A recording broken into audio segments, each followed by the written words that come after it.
This black bean soup is thick and creamy and a little bit spicy. It warms you up from the inside out, and it's perfect for cold winter days, which we seem to be in a nice long stretch of in the Northeast. And it's pretty fast to cook up, which makes it a great option for a quick weeknight vegan dinner. To make it, you're going to start by sauteing 1 diced onion and 1 diced bell pepper in a splash of oil over medium-high heat for about 7 to 10 minutes, until they begin to soften and the onions get more translucent. The peppers and the onions are the backbone of the soup flavoring here. As you saute, a bit of sticking on the bottom of the pot is okay. Those bits will add more flavor and you can scrape them up.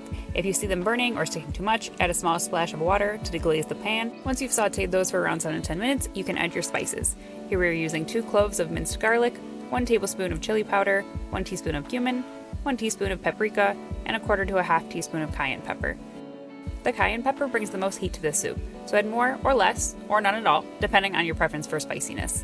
Now stir this together and cook for about a minute until the spices become quite fragrant. I like to stir continuously while the spices are in there so that they don't burn. Once those are cooked, you can add a 14.5 ounce can of diced fire-roasted tomatoes, if you can find them. Otherwise, a can of regular diced tomatoes is totally fine, and then stir that around.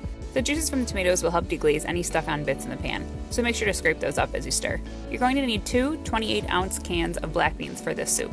Canned beans keep this nice and quick and weeknight friendly, but if you prefer using dried beans, this would be about 1 pound of dried beans that have been cooked up.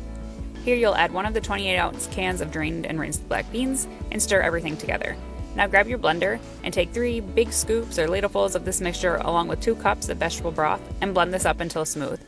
Then you'll return this mixture to the pot and you'll blend the remaining full can of beans with the final 2 cups of broth that you'll need for this soup, and then you'll add that to the pot.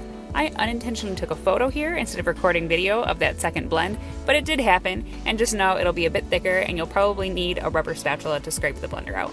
If you have an immersion blender, you can skip blending the soup in your blender and instead just add both 28-ounce cans of beans to the pot and then use the stick blender in the soup so that you've blended quite a bit, but you'll still have some remaining whole beans and vegetables. And now you'll let the soup simmer for about 10 minutes until it is thickened up quite a bit.